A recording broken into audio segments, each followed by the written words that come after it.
Today we have our classification of matter lab, and we are going to be classifying a bunch of different substances.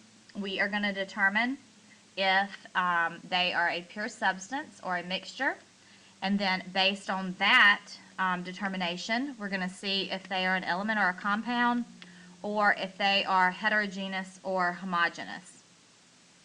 So this is the paper that you've got to go along with this lab. And in the first column, you have just what these substances are, just common things. The second column, you're going to describe what does it look like. Its states of matter, the color, the shape, is it shiny or dull? Then this next column, you're going to tell me, is it a pure substance or is it a mixture? Okay, so I'm going to go ahead and highlight those in two different colors. Now, based on what you pick in this column, that is going to determine what you choose in this column. If you pick pure substance here, then in this column you've got to decide, because there's two types of pure substances, are you going to pick element or compound?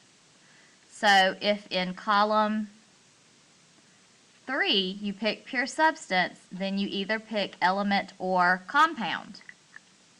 If in column 3 you pick mixture, then in column 4 you have to pick, is it heterogeneous or homogeneous?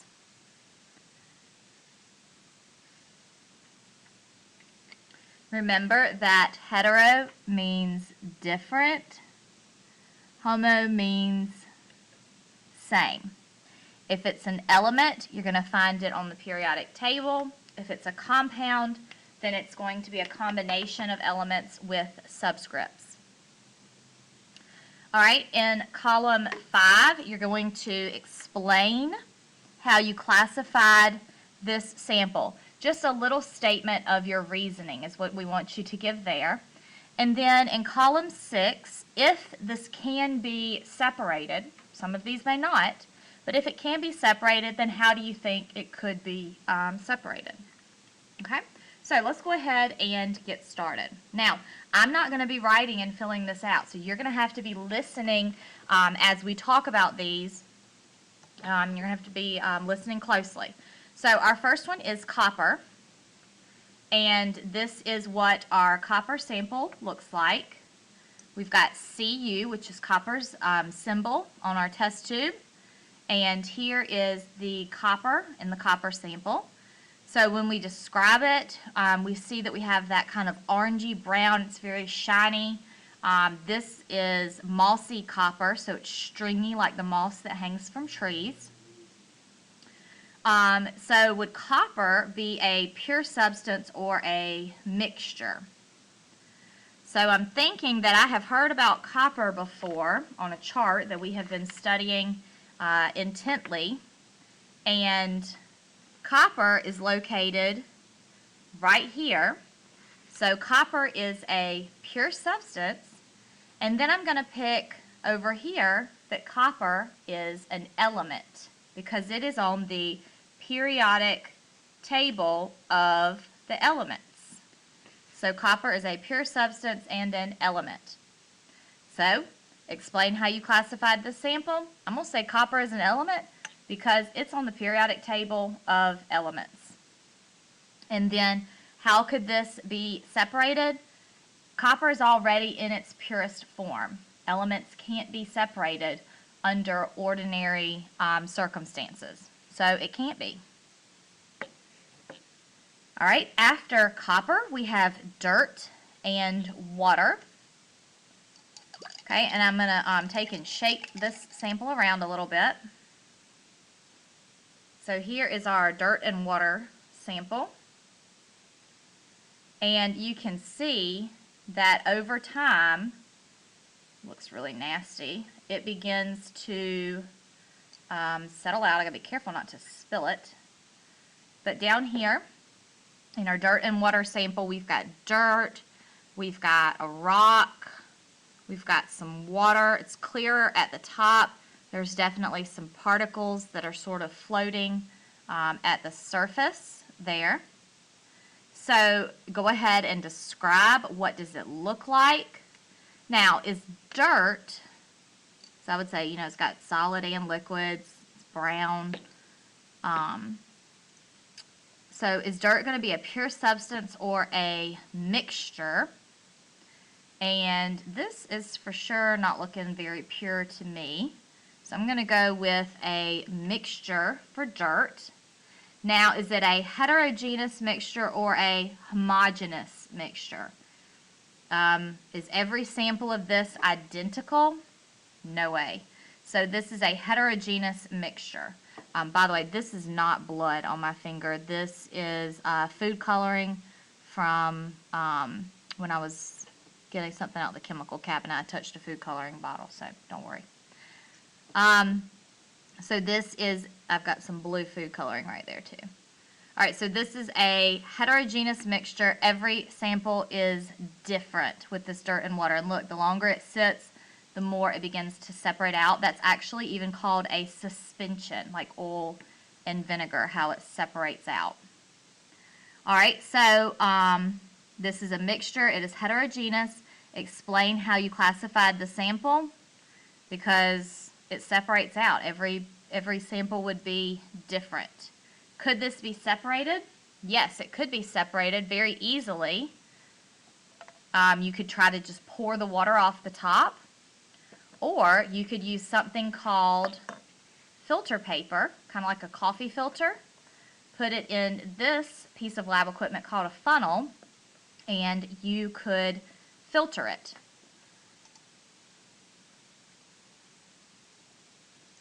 So I'm going to take and pour that in there. So my dirt stayed at the bottom of my test tube.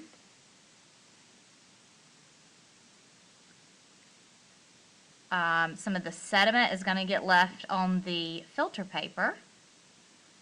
And I should have pure water coming through the bottom. I think I picked a dirty beaker too. That didn't really help. Okay?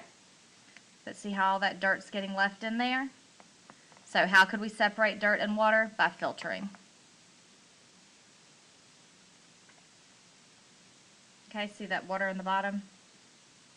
It's clean. It's not that dirty water that was in there. And then see the rocks that got separated out. All right, next we have ketchup.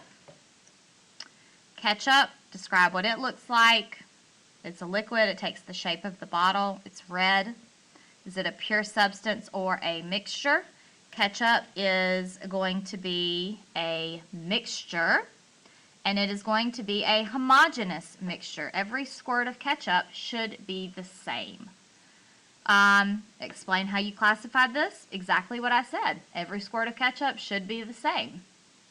Could this be separated? Yes. In a laboratory, you could separate the parts of ketchup. You could get the sugar out. You could get the tomato paste out. You could get the salts and the vinegars out. So in a laboratory, you could separate ketchup. Next, we have our pretty copper sulfate. It's these pretty blue crystals, our copper sulfate, CuSO4. So we've got copper, sulfur, and 4 oxygens. So describe what this looks like. It looks like solid blue crystals. This is a pure substance, but it is going to be a compound because we have this chemical formula, CuSO4. So that's how we classified this sample. We have a chemical formula, 1 copper, 1 sulfur, and 4 oxygens. It's the recipe for making the copper sulfate. And this could also be separated in a laboratory. We could separate the copper, the sulfur, and the oxygen out. All right, orange juice with pulp. If you look at this carefully, you can see that the pulp has settled at the bottom, and the more liquid is at the top, the clearer kind of watery part of the liquid.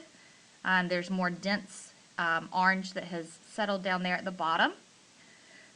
So describe what it looks like. This is going to be a mixture, and it is going to be a heterogeneous mixture. We classified that because the sample separates out. It is called a suspension. Could this be separated? It sure could. We could separate it again. That looks really nasty, doesn't it? By filtering. We could filter the pulp out from the orange juice. All right, next we have one of my favorites, salt and iron. So here's our salt and iron mixture. NaCl is salt and Fe is iron. So we have a compound and we have an element. And both of these by themselves are pure substances, a compound and an element. But they are mixed together. So in this purpose, they look like salt and pepper. They are a mixture, and not only that, they're not evenly distributed because the salt always winds up at the bottom and the iron always winds up at the top. So they are a heterogeneous mixture, and I can separate them very easily using a magnet. Because iron, remember, look how that even holds it. Iron, isn't that so cool? Remember that iron is magnetic. Iron, cobalt, and nickel are one of the few elements on the periodic table that are magnetic. So when I do that, my iron separates very easily from the salt. So the salt's at the bottom and the iron moves up the test tube. Zinc is right here. Zinc is a really cool element. So here's what the zinc looks like. It's a shiny, solid silver metal. And zinc is going to be a pure substance, and it is an element because zinc is located right here on the periodic table, number 30. That's how I'm classifying it, because it's on the periodic table. And because this is an element, it's already in its purest form. It cannot be separated by ordinary chemical means. So, can't be separated by ordinary chemical means. Next, we have salt and water. Okay, and the salt has dissolved in the water. Here's our salt and water. The salt has dissolved. So, it just kind of looks like cloudy water. This is going to be a mixture, and it's going to be a homogeneous mixture. It looks the same throughout. If I were to pour different samples of this, each sample would be the same. So that's how I classified it. Now, how can this be separated? Filtering will not separate the salt in the water. What will separate the salt in the water is evaporation. If I were to boil this in an evaporating dish, the dish that you saw us use for the pumpkin explosion, the little white porcelain dish, the water would evaporate and it would leave the salt in the bottom. So by evaporation is how this would be separated. Next we have aluminum. This is a piece of aluminum foil, just kind of balled up and put in here. Aluminum is number 13 on the periodic table. So it is a pure substance. It is an element. That's how I'm classifying the sample, because it is on the periodic table and it cannot be separated by ordinary means. Next we have sucrose. It has a chemical formula. This is regular old table sugar. Looks like a white crystal.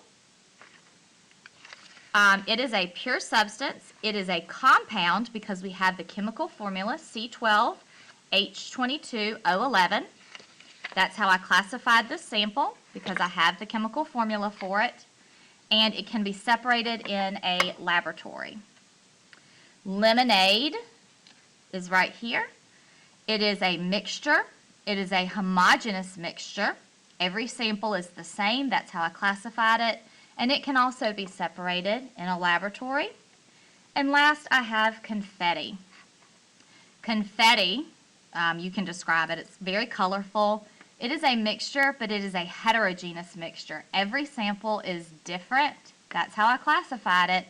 And it can just physically be separated by separating it into its parts with yarn and beads and hole punches. Okay? I hope you've enjoyed this activity. Let your teacher know if you have any questions.